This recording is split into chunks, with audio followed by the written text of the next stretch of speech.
You are Locked On Ole Miss, your daily podcast on the Ole Miss Rebels. Part of the Locked On Podcast Network, your team every day. Thanks again for making the Locked On Ole Miss podcast your first listen every day. We're free and available wherever you get your podcast, including YouTube. We're part of the Locked On Podcast Network, your team every single day. Hello, I'm Steven Willis from the Locked On Ole Miss podcast. I'm joined by Dalton Wasserman from Pro Football Focused. He is a data analyst, and he is the co-host of the PFF College Football Show. Dalton, we're just going ahead and start off. Jaxson Dart's first two games, I don't know that even the most unbelievably homeristic Ole Miss fans could have expected this. No, and what you're seeing is one, a masterful play caller in Lane Kiffin. Obviously, they haven't played the toughest competition yet, but a masterful play caller in Lane Kiffin, a quarterback with a mastery of the system, and then just a loaded group of weapons to work with. You have the perfect combination that, look, I think a lot of us thought Ole Miss would be a top 5 offense in the country this year. And so far they've played just like that. I think in the big games, the question would be the offensive line, but there's no doubting the weapons on this team. When you have Dart at quarterback, Henry Parrish has taken over in the backfield, Trey Harris and Juice Wells and Caden Lee and all the weapons they have. You've just got the perfect storm of everything an elite offense needs all at once. And Dart's doing a masterful job running it. Yeah, he completed his last 6 passes against Furman, and of course, nobody thinks that much about that. But then he went on to complete his first 24 versus Middle Tennessee. That's an SEC record. That's obviously an Ole Miss record. Can you imagine? It's hard to complete 30 passes on air. Auburn couldn't do it. Auburn couldn't complete 10.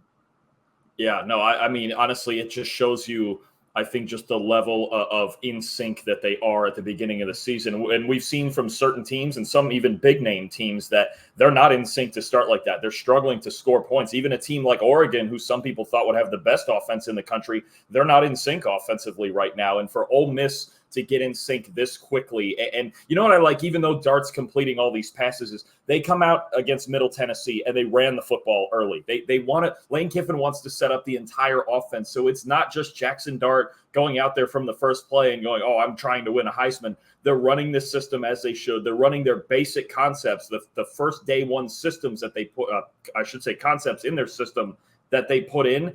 And that's the stuff that's working. And then they can get to the more complicated stuff in the big games. But all the way around, they're setting it up for Dart, and he's executing at a top level.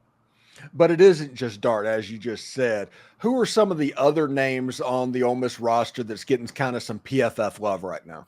Right now, there's a couple of guys. Henry Parrish is off to a really good start, and they have a loaded running back room, and he's kind of emerging as the guy. I think he had over 150 yards in this game against Middle Tennessee. He's had a really nice start. A guy I really like, and I know Trey Harris and Juice Wells get all the love at receiver, but I think Caden Lee in the slot is a really helpful asset. I believe he's caught 4 balls in each of the first 2 games. He's one of these guys. The one thing for Ole Miss is their offense has kind of leaned towards it in past years, throwing outside and out towards the numbers. It kind of uses the entire width of the field. But Lee, to me, in the slot is a guy who can get open over the middle. And Dart has to still get a little more confident throwing over the middle against really good defenses. But I think Caden Lee is a guy that can help him with that. I think that's a valuable weapon in the slot, even though he's not the biggest name. And then the third guy, I have to point out Walter Nolen, because for us in his 2 years at Texas A&M, kind of underwhelmed considering he was like the number 1 D tackle in the country coming out of high school, and he had the 5-star recruiting profile, all of that. He's looked much improved, I think, in his first 2 games. Again, we'll see him in SEC competition. When he's gotten SEC competition before, it's kind of faltered a little bit at A&M. It wasn't great.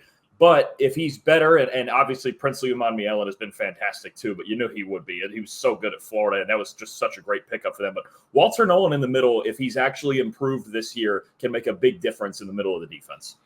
The linebackers for Ole Miss, that was one of the, I guess, question marks we can say, even though we thought they were going to be pretty good. TJ Daugherty and Chris Pupal and Kari Coleman, what have you seen there? I see, again, I think along with Nolen in front of them, improvement in run defense. And we had no questions about Ole Miss at the skill positions on either side of the ball. They even still picked up some secondary pieces like Trey Amos in the secondary and obviously outside pieces on offense. But it was the D-tackle spot. The D-line and linebackers were really the spots last year on defense, especially in run defense. It was the biggest weakness for this team. The front 7 and even the offensive line had to catch up to teams like Georgia and Alabama. They had the skill players to play with them the whole time. But if they're better in run defense, especially against a team like Georgia that still kind of manufactures offense, they don't have that number one type receiver that gets over the top. That's going to be a fun matchup to watch, and that's where they had to make up the gap. So I think at linebacker and on the defensive line, that improvement, especially in the run game, is massive for this team's SEC aspirations, and maybe even national title aspirations. Last thing before we take a break real quick. Ole Miss has been playing, believe it or not, on their third string center this season so far. Jerquan Scott, the presumed starter, has been out with an injury, and Caleb Warren, the returning starter, has been out with an injury as well. What would a high-level, first-team level center with a lot of experience, how would that help that offensive line play? I mean, I couldn't even imagine, because even with a third-string center, you watch them, to me, especially in the run game, I think they could be a little better in pass protection. There's some stunts and mental things that have to get fixed. Not big things, but especially when you're winning the first two games, 128-3. But no, I think in the run game, but even honestly in the run game, you see them run right down the middle against a team like, I know Middle Tennessee's lower competition, but it looks the same. It doesn't look any different. And I think part of that is Lane Kiffin, for as much as there's a lot of window dressing and motions and all sorts of stuff, a lot of the base concepts in the offense are very, very simple, and they just execute at a high level. So I don't really think there's been a whole lot of difference so far. Obviously, that could change as we get into SEC play, or even this week against Wake Forest, but it will help, I think, in pass protection. And you always want, especially at that center spot, you want your first guy out there to make all the calls and figure out all the complicated stuff.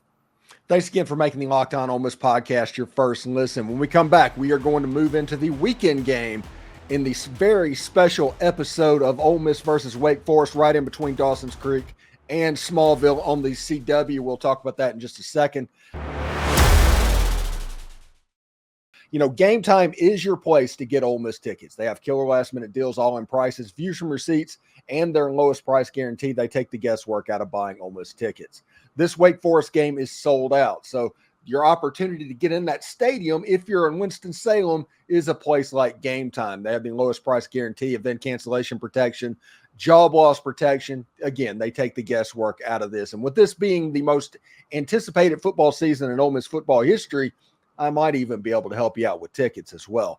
Download the Game Time app, create an account, and use code LOCKEDONCollege, all one word, for $20 off your purchase. Terms apply. Again, create an account and redeem code LOCKEDONCOLLEGE for $20 off. Download Game Time today. Last minute tickets, lowest price, guaranteed.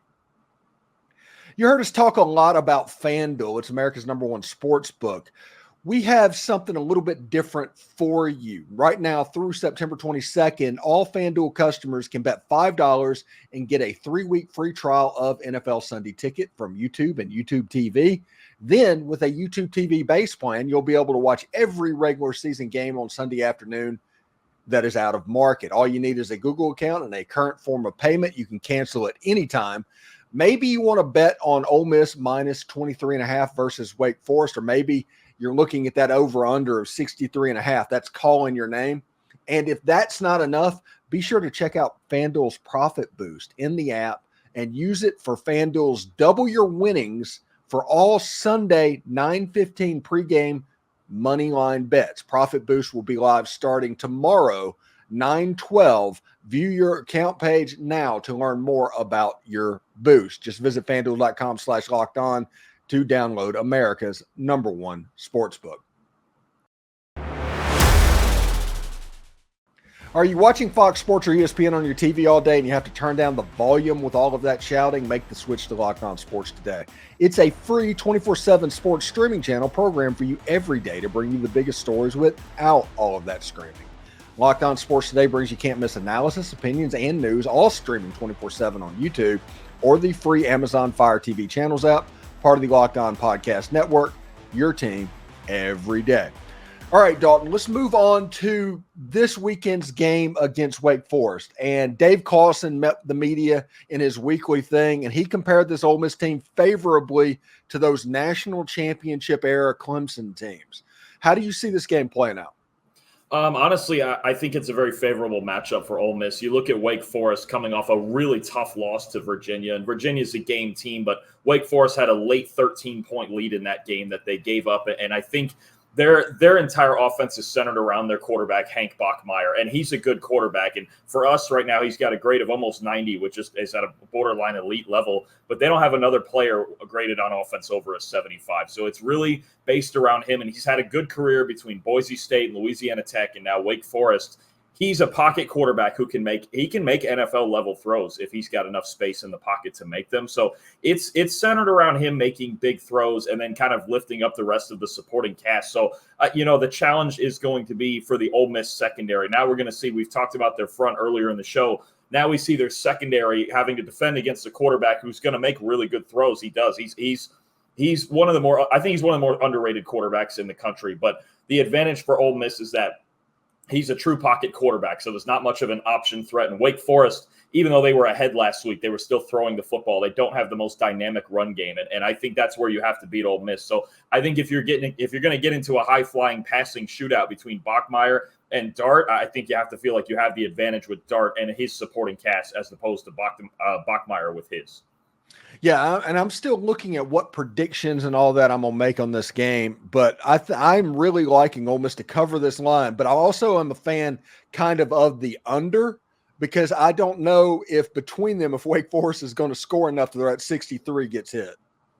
Yeah, the score that popped in my head was maybe something like 45-17 or 45-20. I mean, Virginia put up 31 last week with a sophomore quarterback and not a whole lot of weapons, and I just think Wake Forest defense, Ole Miss, there's probably only 8 or 10 teams in the country that can think about, okay, we feel like we can make stops against Ole Miss. And I don't think Wake Forest is one of them. So I could see the over hitting if Ole Miss themselves hits a super high total, and then Wake Forest is kind of playing catch up mode and just putting everything in through Bachmeier. I am curious what the defensive game plan is now that you've got guys like, let's say, Prince Umanmielen up front.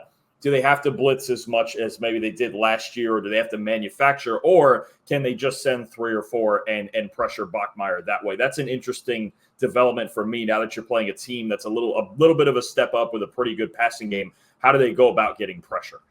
And this is probably going to be the first game where Pete Golding and Zach Arnett and that defensive staff, they actually get to scheme up against protections, because against Furman and Middle Tennessee, it was very vanilla, very straightforward.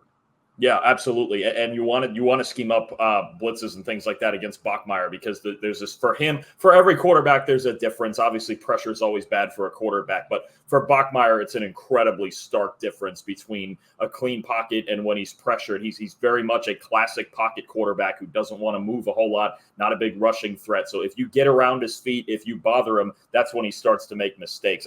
That's where I'm curious at for Ole Miss. I don't know that there's a whole lot of chance that they can lose this game, barring just an implosion. But that's the part I want to see is, are we good enough up front to not have to manufacture it so much, or are we going to throw some exotic looks in there, even with the more talented players than we had last year? And tell me what you think about this. This is the way I am kind of envisioning this game going.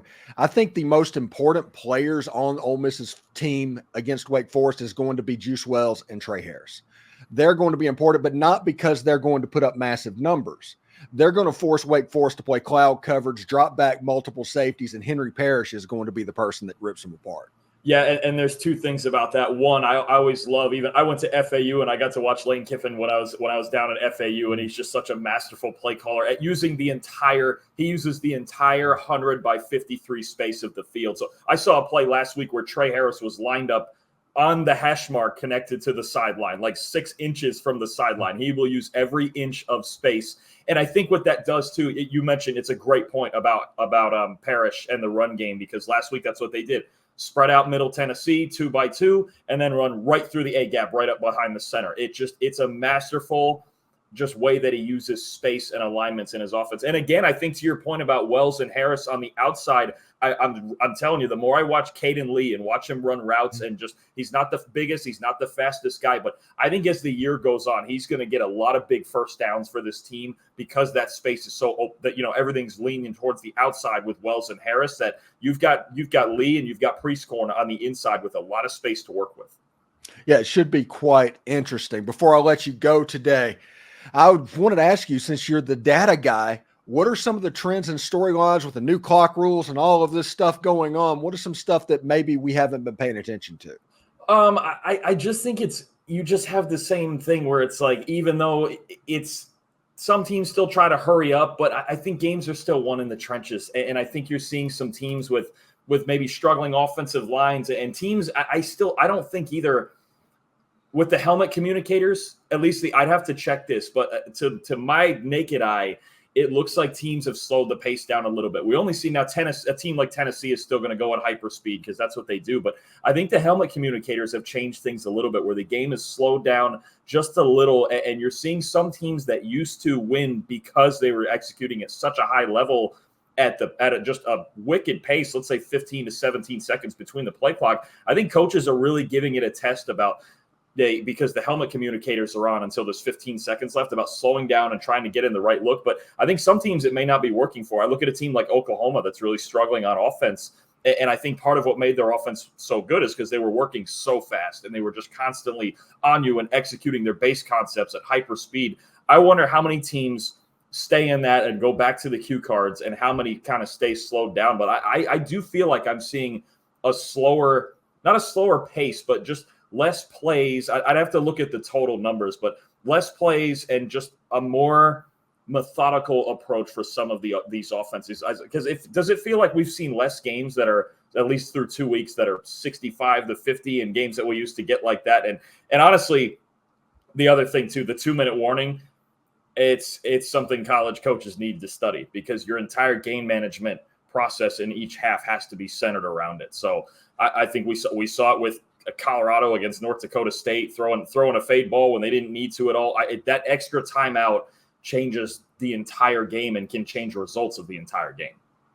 And also, before we get out of here today, the one thing that I've noticed that's popped up for me is that 1-year rentals that are acquired through the transfer portal at quarterback, they're not working out. People try to get them. They think they're going to get them. Hey, they were good at their previous location. It doesn't seem to transfer. It seems like you need a multi-year player. Jaxson Dart was not good in his first year either. Now you see what multiple years are, but Riley Leonard, Grayson McCall, they're all having struggles at their new homes. Yeah, even Dylan Gabriel. And I don't think that just applies to quarterbacks either. I think people sometimes forget in the portal era and you can just buy players. I think we've seen, Ohio State's passing game isn't even all the way there with Will Howard, but it's up front too. Like I look at a team like Colorado who has a bunch of new guys on their offensive line struggling to get in sync. I've seen around the country receivers. I was curious even in this Ole Miss running back room, who's going to be the guy with so many transfers that came in. It appears to be Henry Parrish, but it's a loaded running back room with a lot of talent. We just have to see who's going to emerge. So I think it applies at every position. But you're right, especially at quarterback and on the offensive line. If you have a lot of new players, that it's just those are the two most important positions to me. And they're the two positions where you can't have any errors, right? If you have an error at tight end, you probably have another tight end. You have somebody in the system that knows the system. And I'll tell you an interesting one in the contrast of it. USC, right, with Miller Moss, and he's a guy who's been in the system for 3 years. They brought in Jaden Maiava to compete with him, but I think the biggest reason at first that Moss won the starting job was that he knew the system and he knew it incredibly well and he runs it well. So there is an advantage still to having incumbent players in. I think the analogy to using high school recruiting like the draft and the portal to free agency to add to it, I think is a really, really good. I think it's a good way to put it because you can't just build teams through the portal. You're not in sync. You still have to go out there and 22. And if you add special teams, 45, 50 guys have to go out there and play in sync or they're going to look like a mess. Thanks again for making the Locked On Ole Miss podcast your first listen every day. We're free and available wherever you get your podcast, including YouTube. We're part of the Locked On Podcast Network, your team every day. Dalton Wasserman, the PFF data analyst and co-host of the College Football Show on PFF. What do you got going on this week, bud? So every Tuesday, our preview show is up every Tuesday at 6 o'clock. Myself and Max Chadwick, we go on and preview the biggest games in college football. We do an in-depth breakdown of each game. And then on Sunday mornings at 9 a.m., we go over most, if not all of those games again as a review and then go over some of the other big storylines and catch up with standouts from around the country. So we got previews and reviews breaking down all year, Tuesdays and Sundays every week, the biggest games of the year. Dalton Wasserman, thank you very much, man. And we'll talk to you later, bud. Appreciate you having me on.